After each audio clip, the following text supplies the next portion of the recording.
കാണിച്ചോ? എന്നാ വേഗം റെഡി ആയിക്കോ. എന്താ നീ മാഗി ആണോ 2 മിനിറ്റില് റെഡിയാണ്?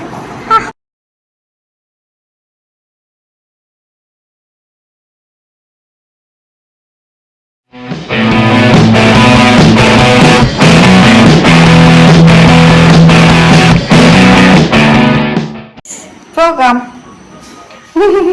മറ്റേ ഡോറ ബജി കേൾക്കുന്നത് പോകാം. എന്നാ പിന്നെ നമുക്കങ്ങ് പോയാലോ?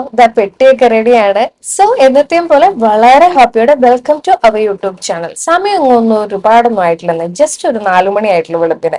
നമ്മുടെ ഈ കലാപരിപാടികളൊക്കെ വെളുപ്പിന് 2 മണിക്ക് തുടങ്ങിയതാണ്. പിന്നെ നമ്മുടെ ടൈമിങ്ങിനെ കുറിച്ച് നിങ്ങൾക്ക് എല്ലാം അറിയാവുന്നതുകൊണ്ട് പ്രത്യേകിച്ച് പറയണ്ടല്ലോ.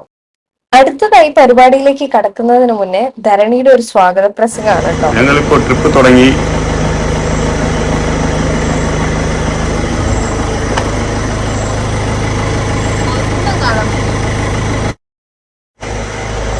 நாங்கள் இப்போ கிளம்பிட்டோம். காலையில் 4:15 டைம். இப்போ எங்கே போகிறோன்றதை பொறுமையாக சொல்கிறோம். അവസാനം ധരണി അടിയറവ് സമ്മതിച്ച് തമിഴിൽ തന്നെ ഞാൻ സംസാരിക്കാം എന്നുള്ള ഒരു തീരുമാനം അങ്ങോട്ട് എടുക്കുകയാണ് കേട്ടോ. പോകുന്ന വഴിക്ക് ധരണിയും വിൻചേട്ടനും ഒഴികെ ഞങ്ങൾ 2 ബാക്കി കിടന്ന് നല്ല ഉറക്കമായിരുന്നു. ആ ഉറക്കത്തിന്റെ കൂർക്കം വലി അവരെ ഡിസ്റ്റർബ് ചെയ്യാന്ന് പറഞ്ഞൊരു ചായക്കടയിൽ നിർത്തി. ഇപ്പോഴേ ഡിസ്ക്ലൈമർ തന്നിരിക്കുകയാണ്, എൻ്റെ രൂപം കണ്ട് ആരും പേടിക്കരുത്. ഈ ഒരു ഏർലി മോർണിംഗ് ട്രാവൽ എന്ന് പറയുന്നത് എനിക്ക് വലുതായി കഴിയുമ്പോൾ ഭയങ്കര മടിയുള്ള ഒരു കാര്യമാണ് കേട്ടോ. ചെറുപ്പകാലത്താണ് എനിക്ക് ഭയങ്കര എക്സൈറ്റഡ് ഉള്ള ഒരു കാര്യം ഇതായിരുന്നു, രാവിലെ എഴുന്നേറ്റ് കുളിച്ച് റെഡിയായി പോകുക എന്നുള്ളത്. പക്ഷെ വലുതായി കഴിയുമ്പോൾ ഭയങ്കര മടിയാണ് കേട്ടോ. കാരണം നമ്മുടെ സ്ലീപ്പിംഗ് ടൈമൊക്കെ വലുതായി കഴിയുമ്പോൾ കംപ്ലീറ്റ് മാറിയല്ലോ, അതുകൊണ്ടിട്ടായിരിക്കും. ഇനി ഞാൻ നിങ്ങളോട് ഒരു സീക്രട്ട് പറയട്ടെ. നമ്മുടെ ലൈഫിൽ നമ്മൾ അൺപ്ലാൻഡ് ആയിട്ട് മീറ്റ് ചെയ്യുന്ന ആളുകളായാലും അല്ലെങ്കിൽ അൺപ്ലാൻഡ് ആയിട്ട് നടക്കുന്ന സംഭവങ്ങളായാലും നമുക്ക് തരുന്ന എക്സ്പീരിയൻസ് എന്ന് പറയുന്നത് ഭയങ്കര വലുതായിരിക്കും. അത് നമുക്ക് ഭയങ്കര മെമ്മറബിൾ ആയിരിക്കും.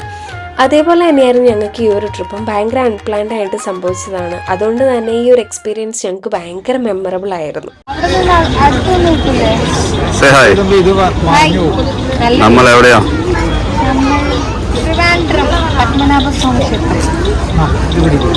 അമ്പലം എങ്ങനെയായിരുന്നു? അടിപൊളി, നല്ല തിരക്കായിരുന്നു. എപ്പോഴാ കേറിട്ട് ഒരു 1.5 മണിക്കൂർ ആയേ ഉള്ളൂ അല്ലേ? 9:30 നല്ല തിരക്ക് ഈ ശനിയാഴ്ച വന്നതൊട്ട്. എല്ലാവരെയും പോലെ എൻ്റെ ഏറ്റവും വലിയ ആഗ്രഹമായിരുന്നു ഒന്ന് പത്മനാഭസ്വാമി ക്ഷേത്രത്തിൽ പോവാൻ, നമ്മുടെ പത്മനാഭനെ കാണാൻ, നന്നായിട്ടൊന്ന് തൊഴാന്നുള്ളത്.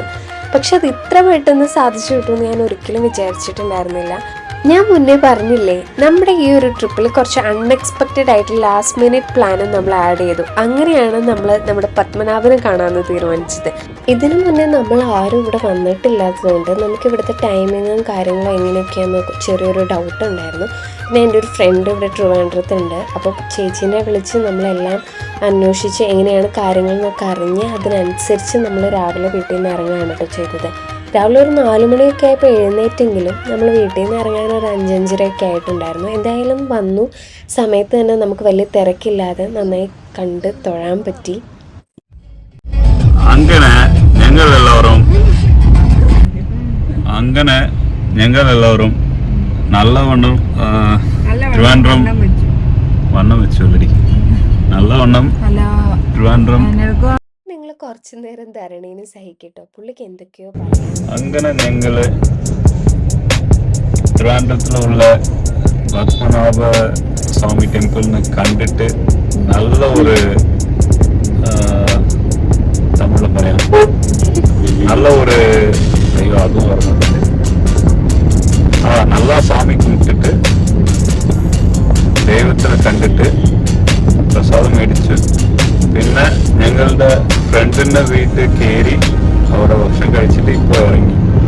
ഞങ്ങളുടെ കാസ്റ്റും കണ്ടോ, ഒരു മുണ്ട്, ഈ ഷർട്ടും, പിന്നെ ഈ ഷർട്ട് ഈ മുണ്ടും, പിന്നെ അവളെ കണ്ടോ പറയില്ല സാരി ഇട്ട് അച്ചു. ഓക്കെ, കുഴപ്പമില്ല. ഞങ്ങളിപ്പോ എങ്ങോട്ടാണ് പറഞ്ഞാൽ നിങ്ങൾ തന്നെ കഴിയാം. ഈ ഡ്രസ്സില് ഞങ്ങളിപ്പോ ഫോട്ടോസ് പറയുന്ന ഒരു റിസോർട്ട് വർക്കലാലുള്ള റിസോർട്ടിലേക്ക് ചെക്ക് ഇൻ ചെയ്യാൻ വേണ്ടി പോകും. 2 മണി ശരിക്കും പറഞ്ഞാൽ 2 മണിയാണ് ഞങ്ങളുടെ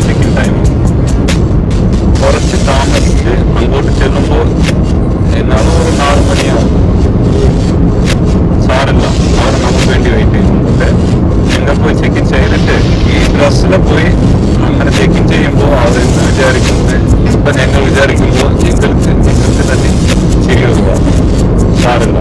ഇതൊരു പ്രത്യേക എക്സ്പീരിയൻസ് അല്ലേ. ഓക്കെ, വെയിറ്റ് ചെയ്ത് നോക്കുമ്പോൾ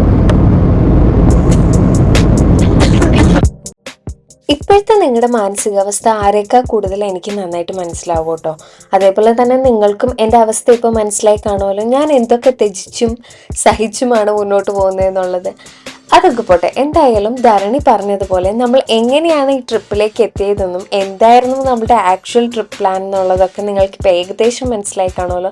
അത് ഞാൻ ഒന്നും കൂടെ വിശദീകരിച്ച് പറയട്ടെ. ആക്ച്വലി നമ്മുടെ പ്ലാന് വർക്കല ക്ലിഫിലേക്കായിരുന്നു. നമ്മളെല്ലാവരും ഫസ്റ്റ് ടൈം പോകുന്നതാണ് കേട്ടോ വർക്കല ക്ലിഫ്. അപ്പോൾ അതിൻ്റെ എക്സൈറ്റ്മെൻറ്റ് വേറെ ലെവലിലാണ് നമ്മളെല്ലാവരും ഉണ്ടായിരുന്നത്. പക്ഷേ നമ്മൾ ഈ പ്ലാനും കാര്യങ്ങളൊക്കെ സ്റ്റാർട്ട് ചെയ്തിട്ട് ഏകദേശം ഒരു 1 month മുന്നേ നമ്മളെല്ലാം പ്ലാൻ ചെയ്തിരുന്നു. നമ്മൾ എവിടെയാണ് സ്റ്റേ ചെയ്യേണ്ടത്, നമ്മുടെ എല്ലാവരുടെയും ലീവ് ഒക്കെ സെറ്റായിട്ട് വരുന്ന ടൈം ഏതാണ്, അതിനൊക്കെ അനുസരിച്ച് നമ്മളൊരു 2 days പ്ലാൻ ഇട്ടിട്ടുണ്ടായിരുന്നു.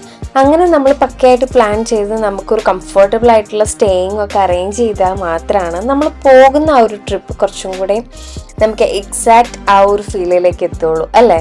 അങ്ങനെ നമ്മുടെ ഈ പ്ലാനൊക്കെ നമ്മൾ ട്രാവൽ ചെയ്യുന്നതിൻ്റെ തലേ ദിവസം വരെ ഒരു കുഴപ്പമില്ലാതെ പോയിക്കൊണ്ടിരുന്നപ്പോഴാണ് എനിക്ക് ആ ഒരു ബോധോദയം ഉണ്ടായത്.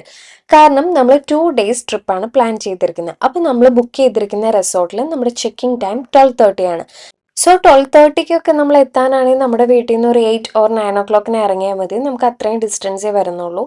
അപ്പോഴാണ് എനിക്ക് ആ ഒരു ബോധോദയം ഉണ്ടായത്, നമുക്ക് ഇഷ്ടംമാതിരി സമയം കിടക്കുകയല്ലേ, അപ്പോൾ നമുക്ക് എന്തുകൊണ്ട് നമുക്ക് ഒരു പ്ലാനും കൂടെ നമ്മുടെ ട്രിപ്പിലേക്ക് ആഡ് ചെയ്തുകൂടാന്ന് എനിക്ക് തോന്നി. അങ്ങനെ രാത്രിക്ക് രാത്രി പ്ലാൻ ചെയ്തതാണ് നമ്മുടെ ട്രിവാൻഡ്രം പത്മനാഭസ്വാമി ക്ഷേത്രത്തിൽ പോകാന്നുള്ളത്. ഉടനെ ഞാൻ എൻ്റെ ട്രിവാൻഡ്രത്തുള്ള ഫ്രണ്ടിന് ഫോൺ വിളിച്ചു. അവിടുത്തെ ടൈമിങ് ഓർ തിരക്കുള്ള സമയമാണോ ഓർ ഡ്രസ് കോഡ് ഉണ്ടോ, അങ്ങനെയുള്ള കാര്യങ്ങളെല്ലാം ഞങ്ങൾ ചോദിച്ച് മനസ്സിലാക്കി. അതിനനുസരിച്ച് കുറച്ചും കൂടെ ഏർലി ആയിട്ട് വീട്ടിൽ നിന്ന് ഇറങ്ങുകയാണ് കേട്ടോ ചെയ്ത്. എന്തായാലും അടിപൊളി പ്ലാനായിരുന്നു അത്. നമ്മൾ ഒരുപാട് ആഗ്രഹിച്ച് മോഹിച്ച് നമുക്ക് പോയി ചെയ്യണം എന്ന് വിചാരിക്കുന്ന പല കാര്യങ്ങളും നമ്മുടെ ലൈഫിൽ അൺഎക്സ്പെക്റ്റഡ് ആയിട്ടായിരിക്കും ഫുൾഫിൽ ആവുക. അതെന്ന് പറയുന്നത് നമുക്ക് കിട്ടുന്ന ഒരു ഹാപ്പിനെസ് വേറെ ലെവലായിരിക്കും. അങ്ങനെ ഈ പ്ലാൻ ഓണായതും നമുക്ക് അവിടെ പോയിട്ട് നല്ല ഭംഗിയായിട്ട് തിരക്കോ കാര്യങ്ങളോ ഒന്നുമില്ലാതെ നിന്ന് തൊഴാൻ പറ്റി. ഒപ്പം എൻ്റെ ഫ്രണ്ടിൻ്റെ വീട്ടിൽ പോയിട്ട് അവരെ ഒന്ന് മീറ്റ് ചെയ്ത് നല്ലൊരു അടിപൊളി ബ്രഞ്ച് കഴിക്കാനും പറ്റി. അങ്ങനെ ഇതൊക്കെ നമ്മുടെ ട്രിപ്പിൽ അൺഎക്സ്പെക്റ്റഡ് ആയിട്ട് നടന്നുകൊണ്ട് ആ ട്രിപ്പിൻ്റെ വൈബ് കുറച്ചും കൂടെ അടിപൊളിയായെന്ന് വേണമെങ്കിൽ പറയാം. അങ്ങനെ അമ്പലത്തിലെ പരിപാടികളൊക്കെ കഴിഞ്ഞ് നേരെ ഫ്രണ്ടിൻ്റെ വീട്ടിൽ പോയി നല്ല അടിപൊളി ഫുഡൊക്കെ കഴിച്ച് കുറച്ച് അധികം ടൈം അവിടെ സ്പെൻഡ് ചെയ്യേണ്ടി വന്നിട്ട്. നമ്മളെവിടെ പരിപാടി അവതരിപ്പിച്ചാലും ആദ്യം കുറച്ച് നന്നായി പോയാലും പിന്നെ അവസാനം ഇതേപോലെ തന്നെയായിരിക്കും. നമ്മൾ ടൈമിൽ കുറച്ച് ലാഗായി. എന്തായാലും കുഴപ്പമില്ല പറഞ്ഞാൽ അതേ കോസ്റ്റ്യൂമിൽ തന്നെ നമ്മളെല്ലാവരും നേരെ റിസോർട്ടിലേക്ക് വന്നു. അതിനൊരു ചമ്മൽ നമുക്ക് എല്ലാവർക്കും ഉണ്ടായിരുന്നു കേട്ടോ. ബട്ട് നമ്മൾ അതൊന്നും മൈൻഡ് ചെയ്യാതെ നേരെ റിസോർട്ടിലേക്ക് വന്നു. ഇവിടെ വന്നു കഴിഞ്ഞപ്പോൾ നമുക്ക് കിട്ടിയ ആ ഒരു വ്യൂ ഉണ്ടല്ലോ, എൻ്റെ അമ്മ ഒരു രക്ഷയില്ല, അടിപൊളി വ്യൂ ആയിരുന്നു. നമുക്ക് എല്ലാവർക്കും ഭയങ്കരമായിട്ട് ഇഷ്ടപ്പെട്ടു. ധരണി ഔട്ടായി. സോ ഞങ്ങൾ 2 മണിക്ക് ചെക്ക് ഇൻ ചെയ്യുന്നതിന് പകരം നമ്മളിവിടെ എത്തിയപ്പോൾ എത്ര മണി 3:15. സോ നല്ല ടയേർഡാണ്. രാവിലെ 4 മണിക്ക് വീട്ടിൽ നിന്ന് ഇറങ്ങിയതാണ്, നല്ല ടയേർഡാണ്. അപ്പോൾ കുറച്ച് നേരം ഉറങ്ങിയിട്ട് ഒരു 5 മണിയൊക്കെ ആകുമ്പം എഴുന്നേക്കാമെന്ന് വിചാരിച്ചു. സോ വന്നു, ഫ്രഷായി, ഇനി ഒരു ചെറിയ ഉറക്കം, എന്നിട്ടൊരു 5 മണിക്ക് എഴുന്നേറ്റിട്ട് ബാക്കി പരിപാടിയിലും. ബാക്കിയുള്ള കാര്യങ്ങളൊക്കെ നമുക്ക് നല്ല എനർജറ്റിക് ആയിട്ട് എൻജോയ് ചെയ്യണമെന്നുണ്ടെങ്കിൽ കുറച്ച് റെസ്റ്റ് നമുക്ക് ആവശ്യമാണ്. അതുകൊണ്ട് തന്നെ നമ്മൾ 4 പേര് 4 വഴിക്ക് പോയിട്ട് നല്ലൊരു ഉറക്കമൊക്കെ കഴിഞ്ഞ് കറക്റ്റ് 5 മണി എന്നുള്ളത് ഒരുപാട് വൈകിക്കാതെ 5 മണിക്ക് തന്നെ എഴുന്നേറ്റ് ബീച്ചിലേക്ക് ഇറങ്ങി കേട്ടോ. ഞങ്ങൾ ഉറങ്ങിയതിനെ ന്യായീകരിക്കാൻ വേണ്ടി ഞാൻ പറയുന്നതല്ല കേട്ടോ. ഈ ഒരു ടൈമിംഗ് എന്ന് പറഞ്ഞാൽ നല്ല പെർഫെക്റ്റ് ടൈമായിരുന്നു. ഞങ്ങൾ എന്തായാലും ബീച്ചിലേക്ക് ഇറങ്ങാൻ വേണ്ടി ചൂസ് ചെയ്തത്. ഈ ഒരു സമയത്ത് വന്നപ്പോൾ നമുക്ക് അധികം തിരക്കുണ്ടായിരുന്നില്ല, അധികം വെയിലുണ്ടായിരുന്നില്ല, അത്യാവശ്യം നല്ല വെതറായിരുന്നു. ആ ഒരു സമയത്ത് നമുക്ക് നല്ല രീതിയിൽ അവിടെ നിന്ന് പീസ്ഫുള്ളായിട്ട് എൻജോയ് ചെയ്യാൻ പറ്റി. പക്ഷെ കാര്യങ്ങളൊന്നും എൻ്റെ പ്ലാനിനനുസരിച്ചല്ലല്ലോ പോകുന്നു എന്നുള്ള ഒരു വിഷമത്തിൽ ഞാനിങ്ങനെ നിൽക്കുകയാണ് കേട്ടോ. വീട്ടിൽ നിന്ന് ഇറങ്ങിയപ്പോൾ തന്നെ ധരണി പറഞ്ഞതാ, ഒന്നാമതേ ബാഗിൽ സ്ഥലമില്ല, നീ ഇനി ആവശ്യമില്ലാതെ ഡ്രസ്സുകളൊന്നും വാരി കൂട്ടിയിട്ട് വരണ്ടെന്നുള്ളത്. അതൊന്നും ഞാൻ മൈൻഡാക്കാതെ എക്സ്ട്രാ ഒരു ബാഗും കൂടെ എടുത്ത് അതിൻ്റെ അകത്ത് എൻ്റെ കുറേ ലഗേജ് ഡ്രസ്സും കാര്യങ്ങളുമായിട്ട് ആ ഒരു ലഗേജും കൂടെ ആയിട്ടാണ് ഞാൻ പോകുന്നത്. എന്തിനാ, വേറെ ഒന്നിനും അല്ല, ഇവിടെ വന്നിട്ടൊരു തകർപ്പൻ ഫോട്ടോഷൂട്ട് നടത്താൻ വേണ്ടിയിട്ട്. വന്നു കഴിഞ്ഞപ്പോഴും നമ്മളെല്ലാവരും നല്ല ടയേർഡായതുകൊണ്ട് പോയി കിടന്നുറങ്ങി. എന്നാൽ പിന്നെ ഉറക്കം എഴുന്നേറ്റിട്ടേലും ഞാൻ ആ ഒരു പ്ലാൻ ഇംപ്ലിമെൻറ്റ് ചെയ്യാൻ നോക്കണ്ടേ, എവിടുന്ന്, തകർപ്പൻ മടിയായിരുന്നു. അതുകൊണ്ട് തന്നെ കിടന്നുറങ്ങിയ കോസ്റ്റ്യൂമിൽ തന്നെ നേരെ ബീച്ചിലേക്ക് ഇറങ്ങി. നാളെ ഒരു ദിവസവും കൂടെ ഉണ്ടല്ലോ, അപ്പോൾ എൻ്റെ പ്ലാൻ കുറച്ചും കൂടി ഞാൻ അങ്ങോട്ട് വിപുലീകരിച്ചു. നാളെ ഏർലി മോർണിംഗ് എഴുന്നേൽക്കുന്നു, കോസ്റ്റ്യൂം മാറ്റി മാറ്റി മാറ്റി ഫോട്ടോഷൂട്ട് നടത്തുന്നു, സൺ കിസ്ഡ് എന്നൊരു പിക്ചർ മസ്റ്റായിട്ട് എടുക്കുന്നു എന്നുള്ള ഒരു പ്ലാനൊക്കെ ഇട്ടിട്ട് ആ ഒരു നിർവൃതിയിൽ ഞാനിങ്ങനെ ബീച്ചിലിരുന്ന് കാറ്റൊക്കെ കൊണ്ട് എൻജോയ് ചെയ്തു. ഈ ഒരു റിസോർട്ട് നമ്മൾ ബുക്ക് ചെയ്യാൻ ഏറ്റവും അധികം കാരണം എന്ന് പറയുന്നത് ഇതിൻ്റെ ഒരു വ്യൂ ആണ് കേട്ടോ. നമുക്ക് റൂമിൽ നിന്ന് നമ്മുടെ ബെഡിലിരുന്ന് നമ്മൾ നോക്കിക്കഴിഞ്ഞിട്ടുണ്ടെങ്കിൽ നമുക്ക് കംപ്ലീറ്റ് കടൽ കാണാൻ പറ്റും. ഈ ഒരു വ്യൂ ആയിരുന്നു നമ്മുടെ റൂമിൽ നിന്ന് നമ്മൾ കാണുന്നത്. അപ്പോൾ ഒന്ന് ആലോചിച്ച് നോക്കും, നമുക്ക് ആ ഒരു അടിപൊളിയായിട്ടുള്ളൊരു കാഴ്ച എന്ന് പറയുന്നത്. അതുകൊണ്ട് തന്നെയാണ് നമ്മൾ ഈ ഒരു റൂം പ്രിഫർ ചെയ്തത്. ബാക്കിയുള്ള റിസോർട്ട് കാര്യങ്ങളൊക്കെ ഇതിനേക്കാളും അടിപൊളി ലക്ഷറി ആയിരുന്നു.